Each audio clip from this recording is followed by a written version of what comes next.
I trust you. All right.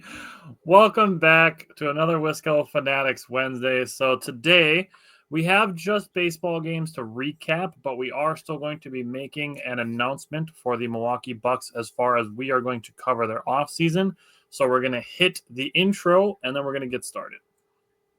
Welcome to another episode of the Wisco Fanatics Show, where we cover the Packers, Bucks, Brewers, and Badgers basketball and football teams from an optimistic and realistic perspective. Wisco Fanatics is brought to you by Cardboard Legacy, Wisconsin's most complete sports card shop. Buy, sell, grade, and consign all at their location in Oshkosh. All right. So new intro, new us. Not really. New intro, same us, but spiced up the intro a little bit. And so Jake and I talked about it, like we said last week, after the Bucks season was ended kind of abruptly. We want to be as thorough as possible with covering the Milwaukee Bucks offseason because there's a lot of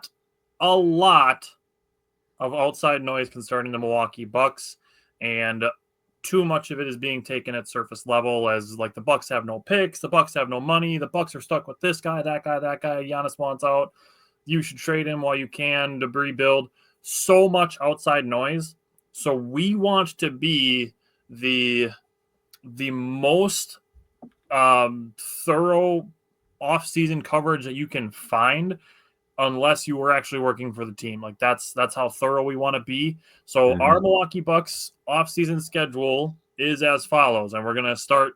It's kind of fun because next Wednesday we're only going to do a single segment, and it's going to be called "Giannis Isn't Getting Traded," but.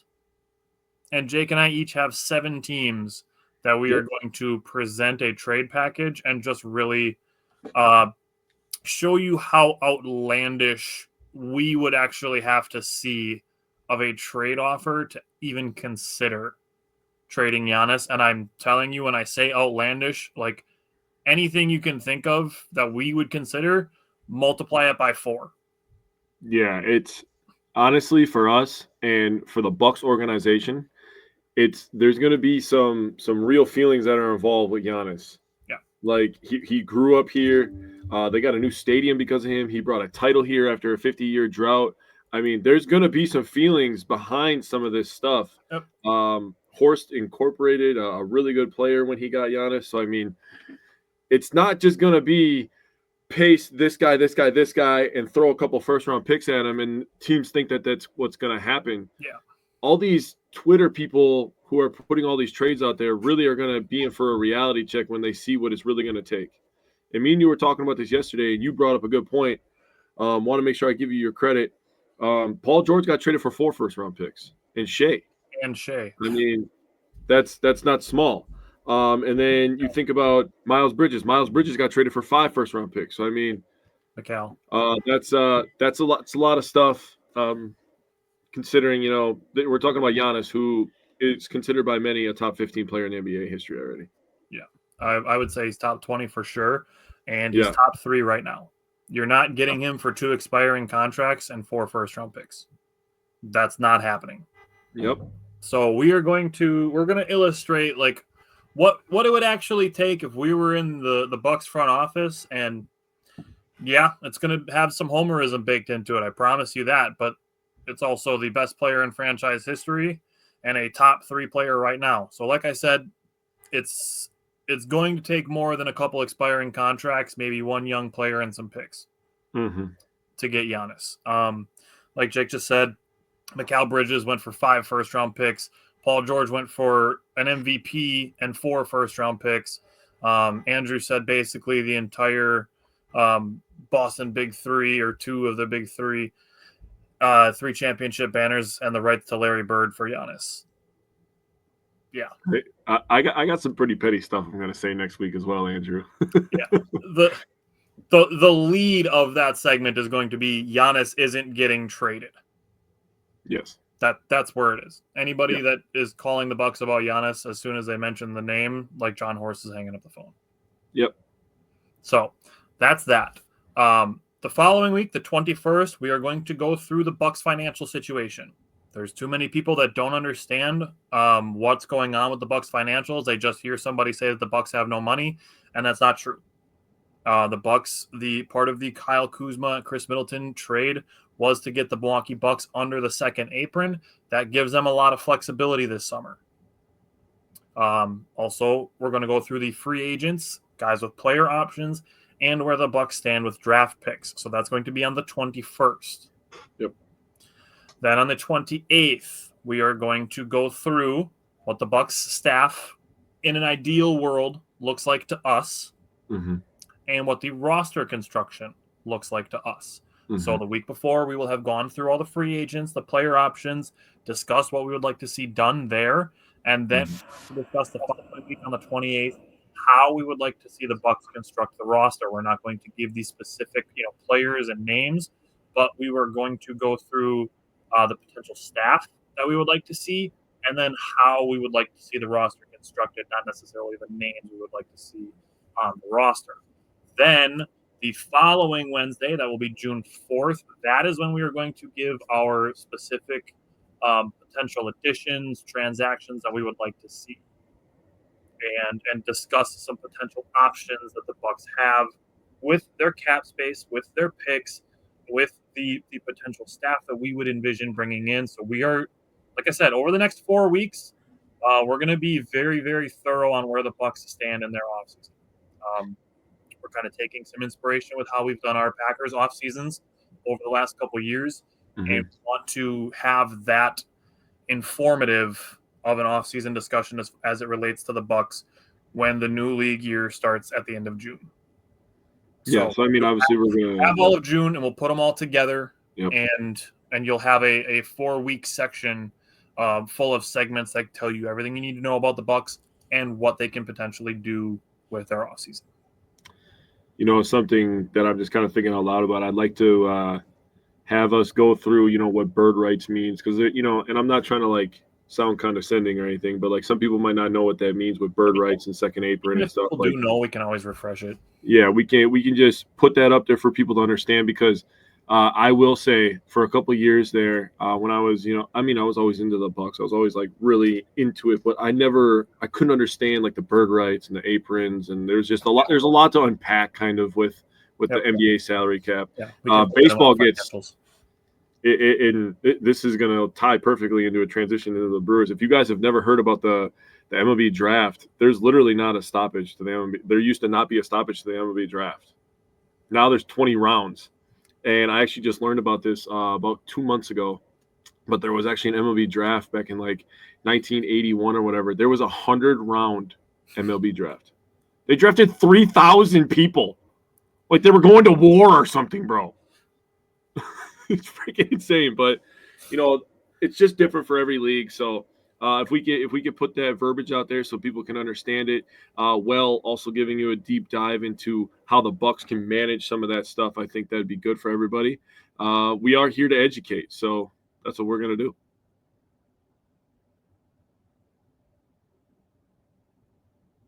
Okay, so I didn't have this on the graphic for the week, but we do have the third game of the White Sox series. I totally even forgot about it because of the fact that I just had pretty much written it off. Looking at the first inning for the Brewers against the White Sox, this would have been last Wednesday evening. The Brewers went walk, fly out, walk, fly out, walk, fly out, including Rhys Hoskins being robbed of a home run, and that kind of just set the tone for that game. Chad Patrick was really good for 5 2/3 innings, and the game spiraled from that. The sweep would have been nice, but we take series wins, and this is going to sound extremely similar when we get to today's game. Yeah, yep. My other takeaways from last Wednesday against the White Sox, Caleb Durbin is a legit third baseman. Sal Frelick made a really nice diving catch. Jackson Chourio showed great range in center field. And the big thing that I took away from, I was listening to this game on the radio, Jeff Levering made a great point that center field can be a boost of becoming an alpha for Jackson Chourio for the Brewers. And we had this conversation one time when a ball kind of fell into the no man's land of two outfielders and Bryce Terang. And I said the center fielder, which was Garrett Mitchell, needs to just kind of be the selfish one to take that call and be basically the shortstop of the outfield and be the one to say, all right, I'm going to take the ball because everybody's kind of just watching it. And now Jackson Chourio is being put in that role. Mhm. So I'm interested to see how much center field playing time he gets as Blake Perkins and Garrett Mitchell get back. But it's good to see that, and I wanted to give Jeff Levering credit for throwing that out there. Yeah, Jeff Levering, by the way, he's fantastic. Yeah. He's really, really good. He was, you could tell when he first started a couple years ago that he was kind of, just getting his feet wet, but now he's like really comfortable in his role, and he's really good. Him and Bill Schroeder together, phenomenal. Yeah, that's good stuff. It's a little sad to me. Kind of like when they started doing it with Uke, where Bill Schroeder doesn't travel as much. We only get Bill Schroeder at home usually, but I really enjoy listening to Bill Schroeder because the age that we are, we grew up listening to Bill Schroeder our entire lives, talking about Brewers baseball. So I kind of equate Bill Schroeder with Brewers as well whenever I hear his name. But those two together, I just got to give them their flowers. They are fantastic. Maybe that could be some potential star guests that we can maybe have on the show one day. That would be fantastic. Maybe with the Brewers on the long road trip or something, we could try to hit up Bill Schroeder or something like that. See if you want to talk some Brewers baseball. But going to the game, Patrick getting for 5 2/3. I mean, he's getting a little bit deeper in these games, but walks have been a problem for him this start and his previous start. You add these two together, he had 7 walks together between those 2 starts. Piamps, 4 pitches. He was really good in the third of an inning. I like seeing him become a tool in the bullpen again. We're going to have a discussion here in a little bit. We were talking during a game, and there's a guy that is clearly the best bullpen pitcher right now, and we're talking about Nick Mears. We're going to have a conversation about him later. Yep. But I will say Trevor McGill is starting to come around. He's starting to look like last year's Trevor McGill more and more lately, so that's a good sign for us. As the Brewers get healthier in the starting pitching, the bullpen starts to get a little bit more rest and not have to be in so many high leverage situations every single day. I mean, maybe in every other day would be a little sigh of relief for them. But we'll have some conversations about the offense here real quick. It was a 1-0 game through 5 innings. The Brewers offense had 2 hits, 2 walks, and 5 Ks through those 5 innings. And after that 5th inning, the White Sox kind of broke it open. So really what I was looking for in this one is were the Brewers getting some better at-bats. Churio, he lined out in the 6th. Frelick, 1 pitch, lined out in the 6th. And they made the White Sox pitchers throw 12 pitches. In the 7th, they also only made them throw 12 pitches. They had 2 Ks. They had a 2-out walk, and then the next pitch grounded out. In the 8th inning, only 11 pitches. In the 9th inning, they were kind of waving the white flag at that point. Only made the White Sox throw 6 pitches. So I would say overall they were laying off a little bit of stuff. But I still want to see them do the little things, take close pitches, work on some mechanical stuff, especially in 8-0 games. So that's what I tried to take away. I tried to put a positive spin on even an 8-0 game. There's still stuff to work on because baseball is such a long season. I don't know if I can stress that enough. It's such a long season that even on days like this, there's stuff that you could work on that can make you successful later. So. Alrighty, so we can stick with the Chicago teams and start with game 1 against Chicago. And I wanted to give you credit because you were concerned with Quinn Priester after his first bad start. Mm-hmm. And I said I wanted to see another start. And now after this game, he had 2 bad starts, and his lows, in my opinion, were lower than his highs were higher. Yeah. So his floor was lower than his ceiling was high. Mm-hmm. He did in that game still generate 13 whiffs, so I did still have some hope for him, and I have some very informative stuff about him as it relates to today's game when we get to that point. I did last week mention that I'd be interested in sending down Tyler Alexander and getting Elvis Peguero back. I'm still very much interested in that. He did pitch 2/3 scoreless today, but it is what it is. Tobias Myers got an inning of relief work after being taken out early on Wednesday's game. Pat Murphy basically pulled him for not throwing strikes. Yep. So we've seen now Caleb Durbin, Sal Frelick, and Tobias Myers pulled from games for not performing. Yeah. So Pat Murphy's not screwing around. He does not care who it is. Like, if you are screwing around, he will pull you. Yeah, you got to give that tough love. Yeah. And again, we have more good news coming. So that said, the Brewers had 5 hits, 1 each by Sal and Terang, who after this game, Terang was batting .315 and Sal was batting .307. We talked about this after we got off last week's show, and we're like, hey, we're not talking enough about how high these guys' batting average are. So here we are mentioning it. It's something that everybody can find, but it's not being talked about enough. So allow us to start talking about the fact that both Sal and Terang are batting over 300 a month into the season. I like it. And then my other thing, Jake Bauers. So Jake Bauers has pitched 4 games this season. He has a 0.00 ERA. Does anybody think it's because he's a great dominant pitcher? No. No. It's because he puts the ball in the strike zone. The ball being put in play is a factor. Now, Jake just brought up walks as a potential issue with Chad Patrick. It's something that we look at a lot when you're putting potentially unnecessary traffic. I get kind of like unintentionally walking guys to not deal with some big hitters. Yeah. But Jake Bauers doesn't have a 0.00 ERA because he's got great stuff where he throws 100 miles an hour. It's because he puts the ball in the zone and just throws strikes, quote unquote strikes, but just putting the ball in the strike zone. We talk about all the time how great baseball hitters fail 70% of the time. Just put the ball. If they swing 7 times out of 10, they're going to make an out.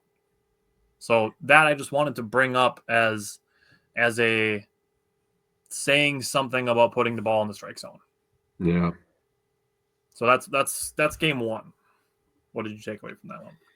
Yeah, so I had some thoughts about Priester too. I saw a lot of people talking about the overpay in the trade, and I wanted to say, was it an overpay? Probably. We won't really know for a few years because the prospects that the Brewers had to give away. We'll find out. If they turn out good, we could deem it in 3 years that it was an overpay. But in the situation that the Brewers are in right now, they're in a rare and really kind of shitty situation. I'm not going to mince words about this. With how many injuries they've had with the starting pitching, how many injuries they've had with outfielders. I mean, for the Brewers to be 500 after today's loss, they took 2 out of 3 from the Astros. So people can calm down. They took 2 out of 3. They have an off day tomorrow, a well-deserved off day before they start a road trip. Yep. For them to be at 500 with everything that's going on this season is impressive to me. And I'm not going to listen to anybody on Twitter or Facebook tell me differently. Now, the other thing I wrote down about Priester is I feel like he's kind of overthrowing a little bit. And I feel like he yanks some stuff every once in a while. And he has a really good slider. He has a good fastball, which you were giving credit before. I'm going to give credit to Bill Schroeder again. He was talking about pitches in baseball, and he said the fastball is still the best pitch in baseball. He's got to be able to locate it. Right. And that's what makes Quintana so good. Right. Priester has a good fastball, has good movement, has good miles per hour. He has that good slider. You could be a 2-pitch pitcher and mix it up a little bit, with our pitching lab and our catchers. They can mix it up enough where those 2 pitches will be dominant for you if you just locate the fastball. Trevor McGill, Devin Williams, Josh Hader. Literally. And Priester, I think Priester is going to be the guy that's going to go to long relief when Woody comes back. A lot of people are saying that they're probably going to send him down, but I can see him going into a long relief role because he does have good stuff. And he'll probably hold down the role for an Aaron Ashby or a DL Hall until one of those guys comes back. But with that being said, I mean, the Brewers obviously 0 for 5 runners in scoring position. They had 5 total hits. The offense really didn't get going, and that is the name of this game. That's all I had on that. That the last 2 games going up to Friday night, we're just like, okay, we're gonna come back. We're gonna score some runs tomorrow. Yeah, and that's where we get to game 2, where Quintana's last outing, he had 6 strikeouts, and they were all looking. Then we get to the game 2 against the Cubs, and he's facing one of his former teams, and he had 2 strikeouts. He finished with 6, and this game he had matched his earned runs after allowing the 6 strikeouts matched his earned runs. He had 6 earned runs after only allowing 3 earned runs in his first 4 starts. Yeah. So I understand, losing to the Cubs sucks because they're annoying. But we were comparing him to CC Sabathia for 4 starts. Yeah. Like, that doesn't go out the window after one bad one. Yep. You're talking 20% of his starts have been bad, and the other 80% have been CC Sabathia level. I mean, I'll take that every day.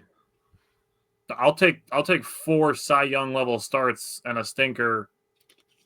Like, if we're talking about winning 80% of games when guys pitch, like what are we talking about here? Right. It's just like the thing when we talk about, like, just win series. Yep. If you win 2 out of 3 every time, you win 104 games. That's a lot of games. That's a lot of games. The Brewers did end their scoreless inning streak at 21 with the 2-out hits by Jackson Churio and Bryce Terang and a Rhys Hoskins solo home run in the 5th, and then they were retired 14 straight after that. 17 batters in order. Just kind of tough if you add in the 9th inning when there was a single and then a ground into a double play. So the final 17 batters were retired in order after that, so kind of started a new streak, not an ideal one. In the last 3 games, the 3rd game of the White Sox series and the first 2 of the Cubs series, the Brewers allowed 24 runs. Just got to kind of crumple those 3 up and toss them. At the end of the year, when we're talking about a 162-game season, and you're talking nobody's going to look back and be like, yeah, those 3 games broke the back. Right. Like, yes, you get to a game at the end of the season and you say all games matter, but these 3 don't matter any more than the next 3. They all matter in their own, percentage of the season, but each game is less than 1% of the season. So we're talking about 3 games. We're talking about like less than 3% of the season. Yep. So it's easy to make up for it. And again, I don't give a shit about run differential. I do not care. Yeah. So that does not matter. Like, you talk about the White Sox series, they lost the final game 8-0. I will take an 8-0 loss if it means 2 wins out of 3 games. Don't care. Don't care how bad the loss is. I care about winning more than I care about run differential. I agree. In the good news department, from game 2 against the Cubs, the bullpen was very good. Abner Uribe, Nick Mears, Grant Anderson, and Elvin Rodriguez faced just 2 over the minimum in the 4 innings that they pitched. Also, we got a bunch of updates on Brandon Woodruff, DL Hall, Aaron Ashby, and Connor Thomas all had positive injury updates and all could be back by the end of May.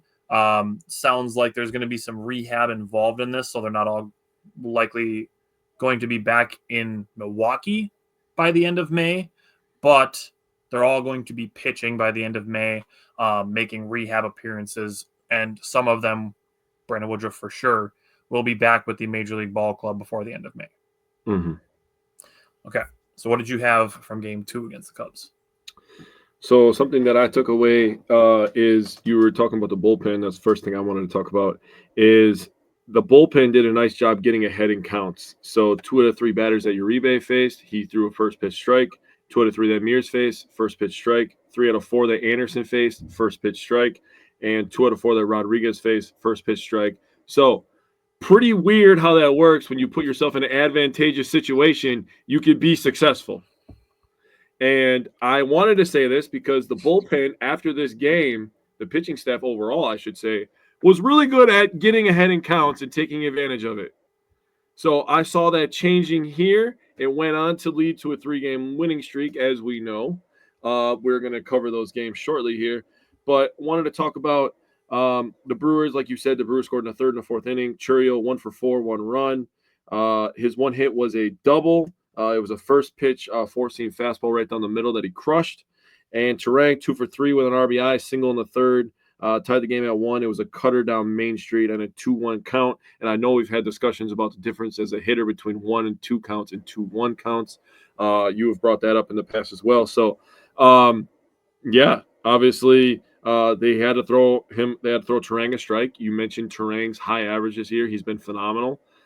We are going to be getting him back for this weekend series, in my opinion. Him and Sal Freeland. So I'm not stressing about nothing because neither of them have long injuries. Terang, they're literally just giving him rest because he was sick. But Terang didn't miss, so good on him to get the RBI, his 16th of the year. And you mentioned Hoskins' home run. He was 1 for 3, 1 run, 1 RBI. Obviously, the solo shot. He also crushed a 92-mile-per-hour four-seam fastball. So maybe stop throwing 92-mile-per-hour four-seam fastballs down the middle of the plate, and you won't get hurt. But he hit it 393 feet, his 4th homer of the year. The Brewers, 1-for-1 runners in scoring position. So they were percentage-wise phenomenal, opportunity-wise not phenomenal. I would like to see that number get raised here. Need to start putting some traffic on the base pads. Yeah, we've talked about stacking traffic. Yep. As we go into the 3rd game of the Cubs series, the first thing that I want to say, and we've had this conversation before on many different teams, many different times. First things first, we hope Shota Imanaga is okay. Yeah. Like, we don't want him to have like a long-term, like a torn hamstring or something like that. Mm-hmm.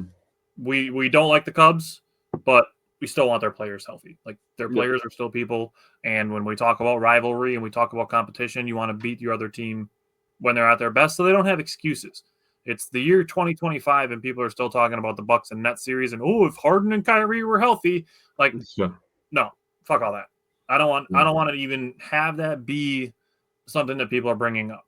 So we want our opponents to be healthy. We want them to beat them when they're at their best, and we want people to be healthy because that's what they are. Mm-hmm. Now, going into this, top of the 2nd inning, we get a walk that should have been a strikeout, and then he gets awarded obstruction when Rhys Hoskins' foot was in front of the bag but not blocking it. So my thing is, apparently, if there's ever an obstruction call in a Brewers game, just assume that it's going to go against the Brewers. Yeah. Because there was multiple calls last year. We talked about the Judge call last week when Jackson Churio had a ball thrown that hit his hand, even though he couldn't see it, was called out for obstruction. But Aaron Judge, looking at a baseball, ball hits his hand. He's not called for obstruction. Then last year we have a play similar to this one where the Cardinal had a blocking a base. Mm-hmm. And the call goes against the Brewers. And then this time, Rhys Hoskins' foot was in front of the bag. However, it was straight. Not blocking the bag. Justin, welcome back. And my thing with that is that his foot was in front of the bag, not blocking the bag. The runner still had the opportunity to get his hand on first base on either side of Rhys Hoskins' foot. So and the rule is that the throw can carry you into the base path, into the runner's path. These rules are not at all clear. And so far, the 4 examples that are at the front of mind are 4 for 4 going against the Brewers. Well, you got to think about the play at the plate today. The game that happened today, we gave up a run because we're not allowed to block the plate. And I have thoughts. I have some thoughts on that inning, so we'll talk about that. We'll discuss that. Yeah. In the 3rd game of the Cubs series, Sal Frelick was replaced in the top of the 4th after fouling a ball off his leg. He also said his cleat got caught a little bit and it twisted his knee a little bit. He had 2, I think he said meniscus surgeries when he was in college, and he just had some swelling in his knee. At the time, he was only expected to miss 1 to 2 days. We know now that he's supposed to be back on Friday for the start of the Rays series. Now, this did open the door for Daz Cameron to come in, get his first hit as a Brewer with an RBI single. Got his first hit, his first RBI, and his first stolen base as a Brewer, all with his dad, former Brewer Mike Cameron, in the stands. So just a really cool moment. And then the other thing is, I understand that Shota Imanaga pitches to this, but the Brewers had a shit ton of deep flyouts to the warning track. Mm-hmm. So if we're talking on a warm day with a little bit of a breeze, that's how the Brewers put 7 runs on Shota Imanaga last summer. That was fun. So if the Brewers face Imanaga again this season, and it's warm out, I think the Brewers can do some damage to Imanaga. I agree. All right, what did you take away from the 3rd game of the Cubs series? So I really wanted to talk about 2 things. First of all, Yelly ended his 0 for 19 streak, so hell yeah. Then also wanted to talk about Freddie Peralta. Dude, I was fighting saying Willie right there. I was fighting myself. 6 innings pitched, 4 hits, 0 earned runs, 7 Ks. We're gonna start the All-Star Freddie chance right now because he has been dominant to start this year. 4-2 on the year. That's tied for 8th. For wins, he has a 2.18 ERA. That is 10th. He has 48 strikeouts. That is tied for 13th, and he has a 1.04 WHIP, which is 20th, which is really, really good, by the way, in terms of WHIP. So Freddie Peralta has been as good as advertised. Hopefully he can keep it going. Quintana, his next start, he can get back on track. We get Brandon Woodruff back. There is no reason why the Brewers can't go on a run in June and July. Zero reason why. Yep. Now, I'm not expecting Brandon Woodruff to just be the guy that was 5th in Cy Young in 2021, the first couple of starts. He's probably going to have – I'm just going to tell you, I'm going to be honest with you, he's going to have a start where he probably gets knocked around a little bit. And I probably wouldn't expect him to go more than 5 innings, maybe 6 before the All-Star break. I would not expect him to be going more than 6 innings after the All-Star break. The official date we don't have yet, Justin, but he did make his what was perceived to be his final rehab start last night. Mm-hmm. So I would say probably Monday, because it sounds like with the day off they're going to push everybody back. Okay. So right now I think Freddie is slated to start Sunday, which would be the 5 days.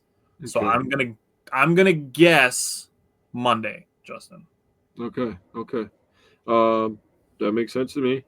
On top of that, Koenig looked really good in this one. Obviously, the Brewers had a shutout, so nobody gave up a run. So all the pitchers looked very good. Uribe, dude, I love Abner Uribe so much, dude. I have some stuff I'm going to talk about in a couple of games from now, but he throws so many goddamn fuck you fastballs, dude. He really does, dude. Like, he really can. Like, I was looking up, I've been looking up reliever stats, and he's got like one of the best fastball velocities in baseball as far as relievers are concerned. He just like his fastball value it's like top 5. Yeah, he just and goes then on top of that, he throws a slider that moves like 84 inches. Yeah, and he made some dudes look stupid in the Astros series. He sure did.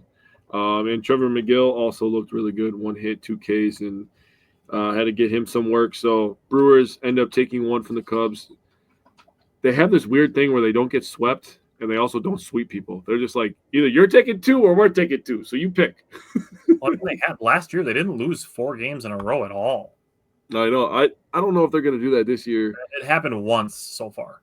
Yeah, I was going to say, I don't know how long it's going to take for them to sweep somebody, dude. Have they swept anybody yet? I don't think they have swept anybody yet. They only take 2 out of 3 from everybody, right?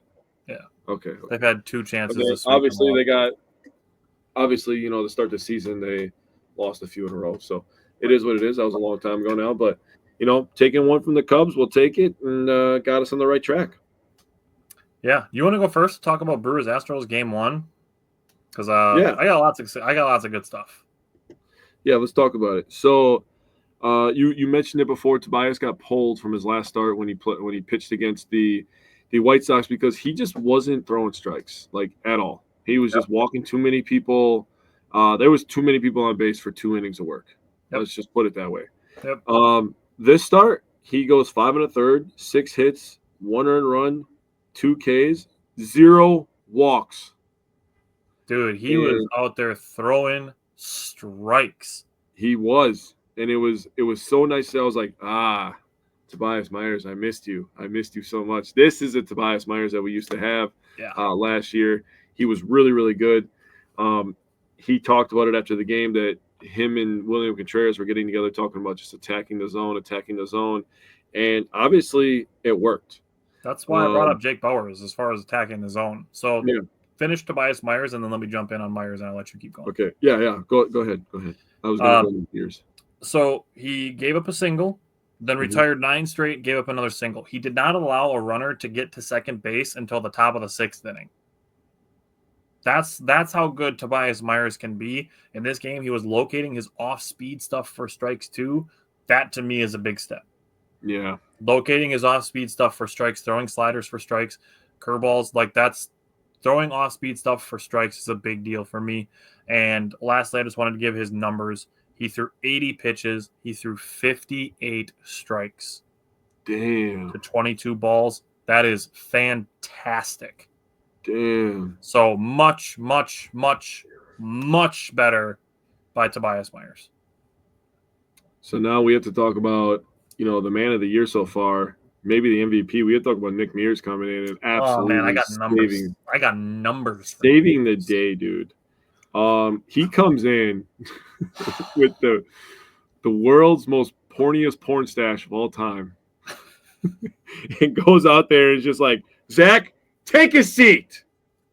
And then he gets Jake Myers the ground out. And, I wish it would have been a packed house because he should have got a standing ovation for what he did, honestly. 100%. I was clapping in my house because I was like, that was well done, dude. That was fucking well done. That was nice. Yeah, that was not a Monday in May type. Yeah. He came in with the bases loaded and 1 out, and 6 pitches later, innings over. Yeah, he literally just this is what I envision. Murph's just like, give me Nick Mears now. This shit needs to get over with. And Nick Mears is just like, say less, boss. Goes in there, fucks it up. Everybody, let's rock. What did I say like 2 weeks ago? I think it was 2 weeks ago. I said that there was a game where like the tying run got to like the on deck circle or something like that in like a 4-run game, and Murphy goes to Nick Mears, and I'm like, that's how you know Pat Murphy's not fucking around. Yeah, dude. When he calls Nick Mears, we're not playing around no more, dude. So I have some more advanced type numbers on Nick Mears as far as relievers go. He is 12th among relievers in batting average on balls in play. That's BABIP with a 156 batting average on balls in play. He is 14th in WAR for relievers. And the biggest thing, we've had this conversation, and it's kind of a big deal, and it's kind of an interesting way that I kind of determine the value that I place on relief pitchers. Now, it's not to say that closers are not valuable, but let's bring it to Nick Mears coming into a game in the top of the 6th inning with the bases loaded and a 2-run game with 1 out. And that's where we are with Nick Mears. He comes in, bases loaded, in a 2-run game with 1 out versus being in the 9th inning with nobody on base. What situation carries more pressure? In my mind, it's the bases loaded with 1 out in a 2-run game. So that's where a lot of this perception of relievers, because of the leverage, the pressure that's on them in some of these situations. So Nick Mears is currently 8th in entering leverage, game entering leverage is the Fangraphs advanced statistic. And the value that they place on it is 1.84. That's the leverage situation. Okay. I need to look into it and figure out exactly how it's calculated, but he's 8th. So he enters games with the eighth highest pressure, essentially. Yeah. Eighth most pressure, yeah. And when he exits, it goes from 1.84 to 0.96. So he is essentially cutting the leverage in half for the opponent. That's what Nick Mears is doing so far this year. So like I said, I'll look into it more on how Fangraphs calculates leverage, but just know it's about entering a game with the bases loaded, 1 out in a 2-run game versus entering the bottom of the 8th and you're up by 3 with nobody on base. That's what leverage is. That's why, again, just another reason to get out of the box score. Like, I know you like to bring up holds. Sometimes those can be important as well. And saves are still important. You're still finishing a game, when teams are on their last-ditch effort. But again, the leverage aspect of it is important. I agree. So I want to make sure we continue to reiterate that. Yeah. So back to some other guys here. Koenig, Anderson, and Piamps also did great jobs. Between them, 3 innings pitched, 3 hits, and 3 Ks. So nicely done there. And we need to celebrate a guy who got his first hit since April 2nd. Vinny Capra finally snaps the 0-for-36 streak. Yeah. I don't think people know how hard that had to be to remain positive every single day.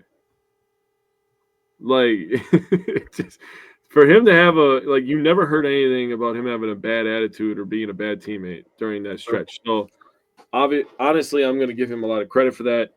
This was also Yelly's 1,500th career game, so 1,500 career games for Yelly. And he smacks a big 413-foot home run in a 3-run third inning. Contreras 5 miles an hour off the bat. Yeah, it was crushed. He crushed it. That was with 2 outs. Contreras also got a hit with 2 outs after a double. I'm blanking who hit the double. Joey Ortiz, I believe. Joey, right? Yes, Joey Ortiz. It was a hustle double actually that he had. I think it was like a blooper that he had, and then he turned and ran. I literally didn't even write that down. I remembered watching it. So hell yeah, dude. My brain is still working. Let's go, baby. So like I said, Yelly and Contreras with 3 2-out RBIs. Bowers and Hoskins also added RBIs. Yelly got his 7th steal of the season, so he's up to 6 home runs, which is tied for the team lead. He also has 7 steals. If he just ups that batting average a little bit, he's going to be the Yelly that we all know and love. He's going to be worth every goddamn penny. So I don't want to hear nothing about that. Yep. The other couple things that I had from this game, Yoel Payamps threw a scoreless 9th inning. His ERA went from 9.45, or is down to 9.45 after Monday's game. It's down 9.61 since April 12th. So we're talking like 3 weeks. He cut his ERA in half. That's the volatility of relief pitchers. Jesus. Now, I'm going to say something when we get to today's game, but we'll have that conversation. Good to see the bottom of the 8th inning. The Brewers add some insurance that was able to sit Trevor McGill down. So McGill had pitched the third game of the Cubs series, was warming up for game 1 of the Astros series, and then they were able to sit him down because the Brewers added some insurance in the bottom of the 8th. Yeah. That ended up being important because Tuesday, last night, they needed McGill again. Yeah. So you would have been potentially kicking around the idea of, do we pitch McGill for a third day in a row, or do we try to get somebody else for a save? So that bottom of the 8th inning insurance 2 runs that they scored were important. Yeah. And now we're going to talk about one last reliever, and it's Grant Anderson, because he's earned some leverage. We're talking about, we're going to talk about somebody when we get to today's game, but he's earned some leverage. He pitched the top of the 8th inning of this game with a 2-run lead and threw some nasty sweepers. What's up, Taylor? Nasty sweepers. He had the 3rd highest win probability added to the first game of the Astros series. Nick Mears was obviously number 1 at 21.2, and Christian Yelich was 2nd at 14.6. But 3rd was Grant Anderson at 7.2, so good for him. Yeah, Taylor today. Yeah, no hat today.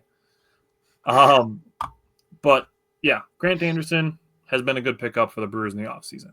So let's go to last night's game, game 2 against the Astros. I'm just going to go because I only have a few things, honestly. Good. Brewers, first inning was great work. Bryce Terang had a really good at-bat. He had a double. William Contreras had a great at-bat. He drew an 11-pitch walk, and then Rhys Hoskins got down 1-2, got back to 2-2, and then hit a double off the left center wall. And the Astros bullpen was warming up already, and Jake texted me. He's like, are we going to chase the Astros starter in the first inning? I was like, I'm like, damn, maybe. And then Jake Bowers hits a 1-2 pitch, hits a dinger, and the Astros starter had to throw 40 pitches in the first inning. Oh, yeah. Happy birthday, my boy. Happy birthday. Are you 45 now? 45. He's younger than we are. I know. He's probably 25, to be honest. He's got to be like 28 or 29, I'm going to guess. Okay. Now, we need to talk about 2 things. You want to talk about Bunting or Chad Patrick first? Let's talk about Bunting first. Let's just not. Yeah, I wanted to get it out of the way. That's why I picked Bunting. And it's not even the Brewers that we're going to have this conversation about Bunting. because the top of the third inning, the Astros showed exactly why bunting is stupid. The only time you should be doing it is in a tie game in the bottom of the ninth or later games. Nice call. Nailed it. The ninth inning or later. That's the only time. When you need to score literally one run, that's the only time you should be bunting. Okay. Because the Astros in the top of the third, get a leadoff double, create an out on purpose with a bunt, and then try for another bunt, a squeeze bunt. Only the Brewers are allowed to do this, so don't try it. A squeeze bunt. I'm still joking, but we had this conversation last year. If you're bunting for hits, that's different. Sacrifice bunting is stupid. Well, then to take the bat out of his hands, that doesn't make sense. On top of it being Jose Altuve, who has like a career 340 batting average. That's what struck me is like, why are you taking the bat out of his hands, dude? And then he just pops it up. Yep. Into a double play. Yep.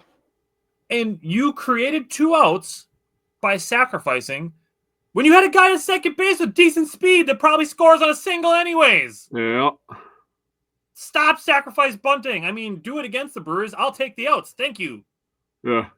But making outs on purpose, I cannot fathom it. Again, we just had the conversation like 20 minutes ago that the great hitters get out 70% of the time. And you're talking about making that number higher on purpose. Yeah. Stop making outs on purpose.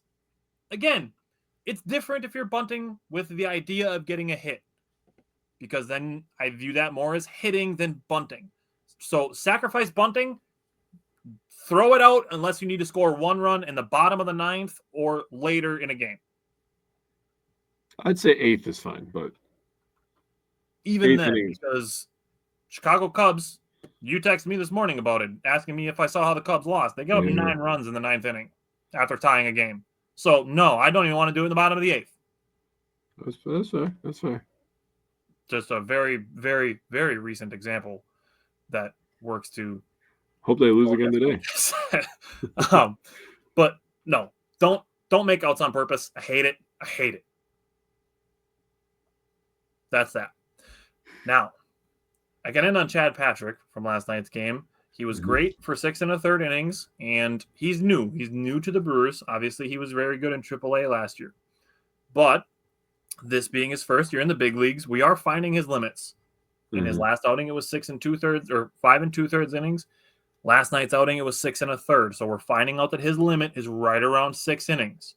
So this is something we are learning, and I'm positive that Chris Hook and Pat Murphy and Jim Henderson are having this conversation, that when we get to the 5 2/3 mark, the 80 to 90 pitch mark with Chad Patrick, maybe we're a little more careful and we pull him a batter or 2 early instead of a batter or 2 too late.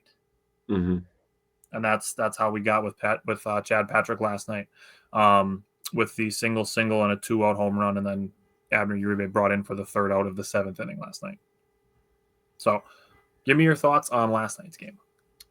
Yeah, I thought Chad Patrick was phenomenal. He did a really nice job locating his pitches. Even the off-speed stuff, I thought he was tremendous.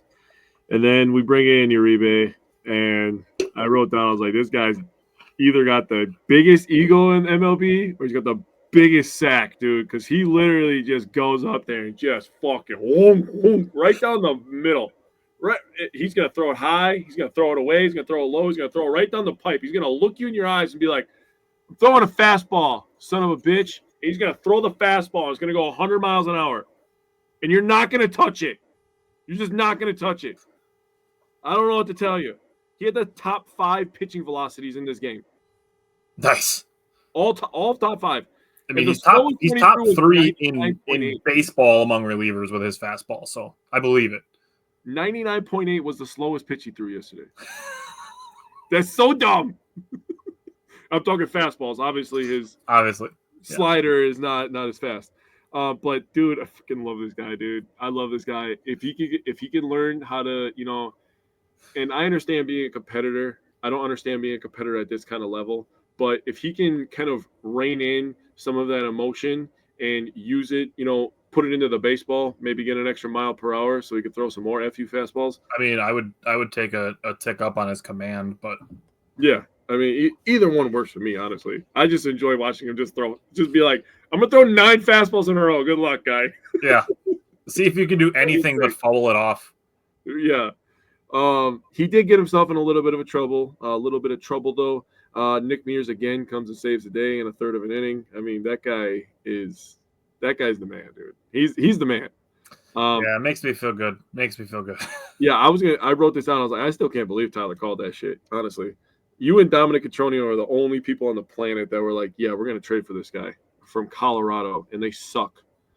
Also, hi. I was explaining that to Courtney the other day. I'm like I'm looking through. I went and looked through all of the teams, and I'm looking for guys who have good stuff, but are in potentially bad environments or bad ballparks.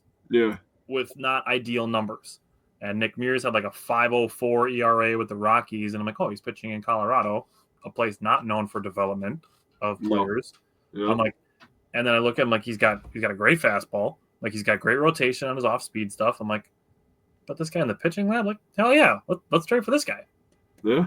And then I walk out of Twisters, and Jake's texting me, holy shit, dude, they traded for Nick Mears. You fucking called that. And I'm like, that was crazy. I couldn't believe that shit. We need more people watching our show. We know ball. We know ball. Yeah, that was a crazy. And you won't catch us like whining and complaining when things don't go well. So now you have 2 reasons. Yeah, I agree. And we're funny sometimes. We'll giggle every time we have a 69 that comes up. So I wanted to talk about McGill, and then I'm gonna give some credit here to some batters.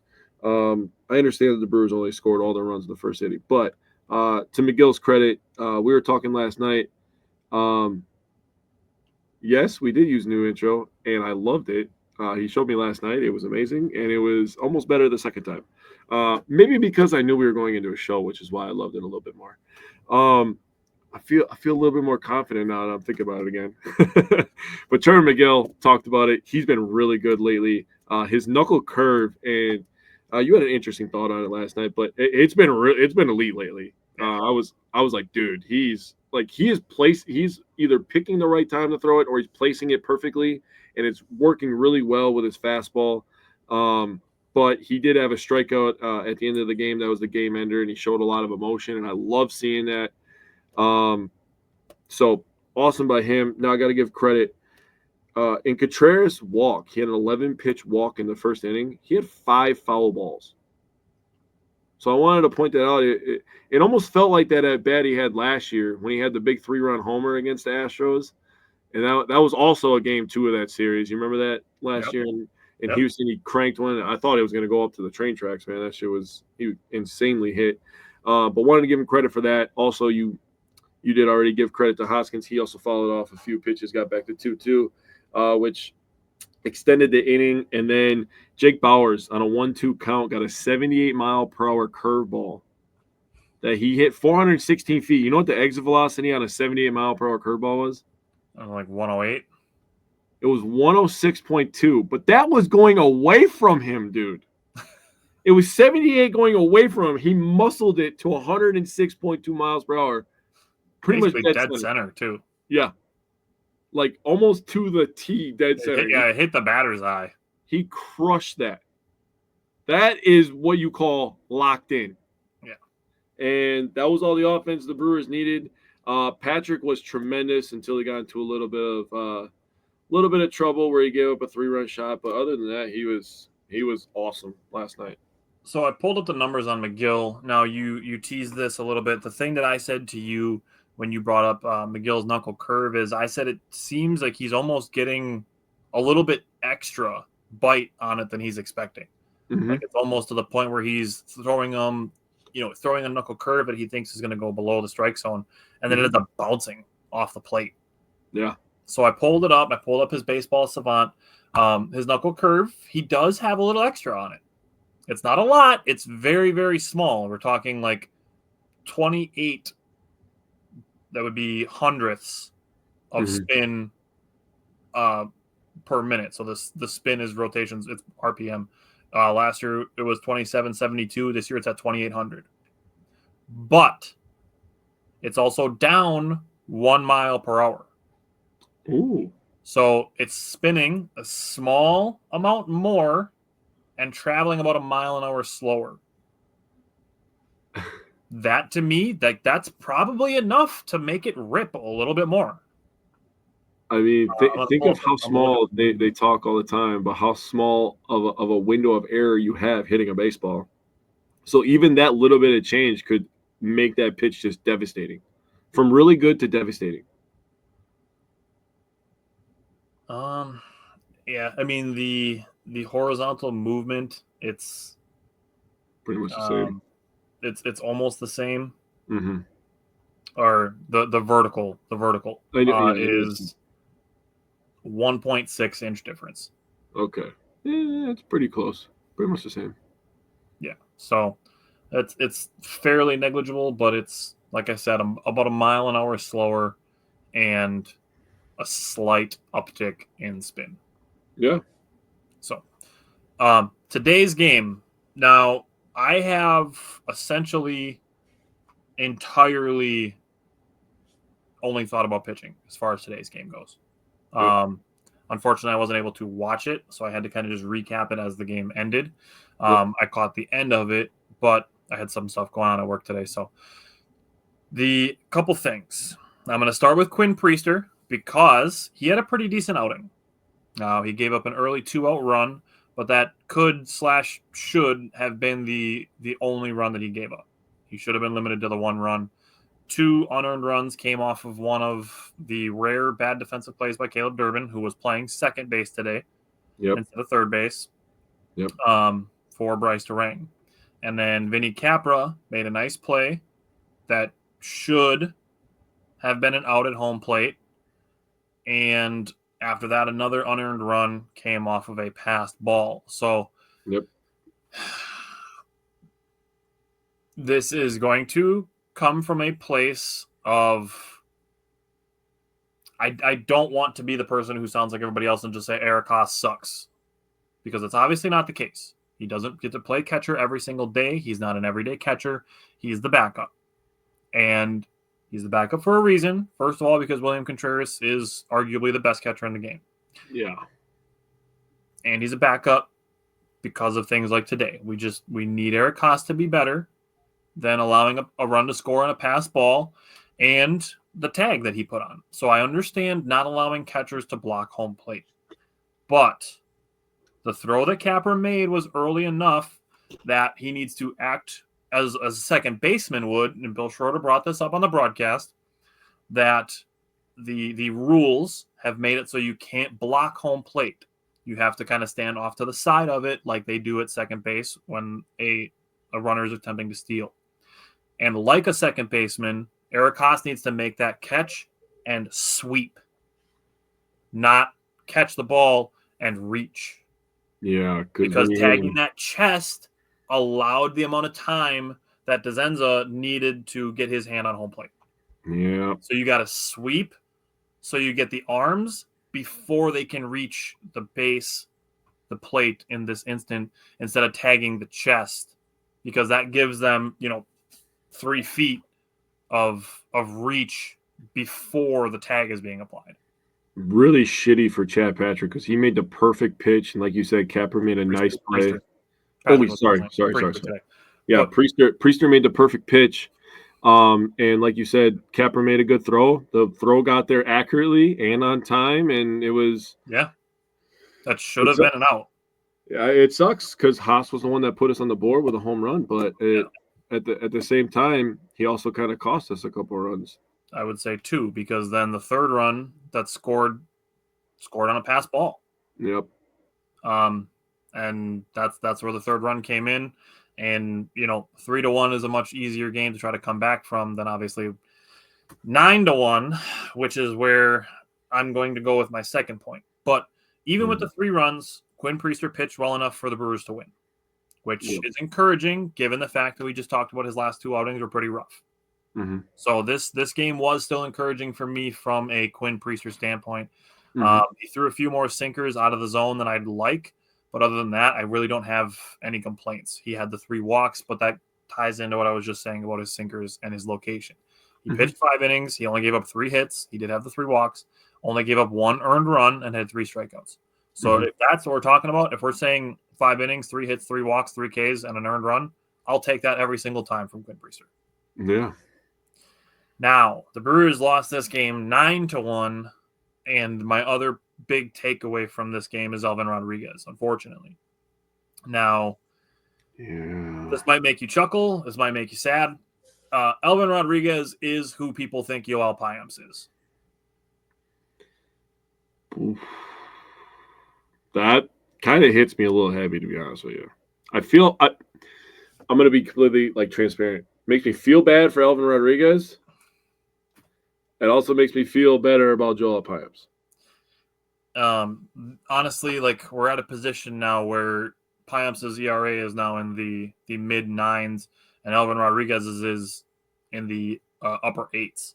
And the only thing keeping Elvin Rodriguez's ERA down is the fact that he started 3 games. Yeah. But in his 3 starts, he allowed 12 runs and 14 innings pitched. And if you add in today, his 3 1/3 that he pitched, he allowed 18 runs and 17 1/3 innings. Jeepers. That's what people think Yoel Payamps is doing.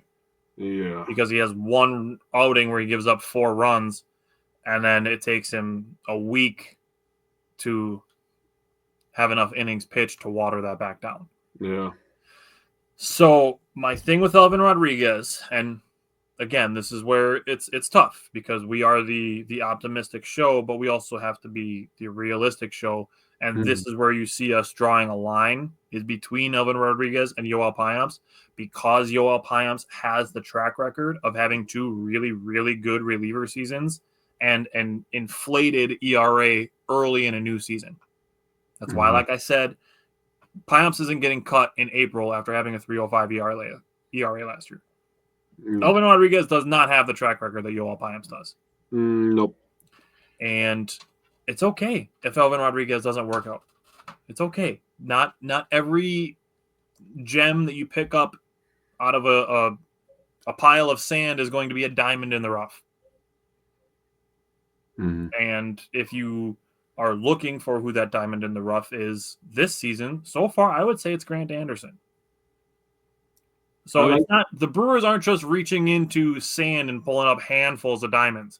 If there's a couple in there, great. This year, so far, Grant Anderson is one, and Elvin Rodriguez just hasn't been one. Yep. Now, where the Brewers are with their pitching, waiting for DL Hall, Ashby, Connor Thomas to be back to help the relief pitching. If you're going to continue using Elvin Rodriguez, it has to be 1 inning or less. Yeah. He's had 2 outings that he's pitched 1 inning or 1/3 of an inning. Those 2 outings, he was fine. So if you're going to use Elvin Rodriguez, it has to be 1 inning or less. And that's where I stand with today's game. Yeah. So I'll just give my quick thoughts on Priester. He was tremendous through 4 innings. 0 walks. He was going up there, mowing them down, using his fastball really well. And then we get to the really shitty inning where all that stuff happened that we already talked about. And to be completely honest with you, he kind of put himself in a situation where he walked the first guy after having 0 walks for the first 4 innings. Yeah. And I feel like his demeanor changed after he walked the guy. When I was watching it, I really honestly felt like his demeanor changed. Okay. Now, having all that stuff happen, and I'm going to talk about the Durbin play. That was a tough play for Durbin. Now, I know we get to watch Bryce Terang, and Bryce Terang makes shit look easy. Now, you want to know how an athlete is really, really good? When you're watching a game and you're going like, wow, I think I could do that. You're not doing that. I catch myself all the time when I'm watching football games, and especially when we used to have Rodgers, and Rodgers throws a pass, and it's just like perfectly in the breadbasket. And I'm just thinking like, bro, there's 0 chance in hell that I'm dropping that pass with how perfect that was. I'm probably dropping the pass, okay? Yeah. And that's the thing is like certain guys make it look easy, and Durbin he's been really, really good at third base. He's been very solid. This is not a slight on Durbin. Yeah. It's They just to tried him say in a new that, position. yeah, it's to say that this shit is harder than you think it is. Yeah. Especially to be a utility guy or a super utility guy. Like, I mean, I couldn't even imagine trying to stand out there and this guy's going to hit this hard ball that could break my face at over 100 miles per hour and it can bounce any direction. And I have to react like that. And you have a super fast guy running towards second base trying to beat you there, and you have to get the ball first. Yeah. So tried to grab the ball and just didn't. It happened, and then the play at home and things kind of snowballed in that inning, and that's just how it goes sometimes.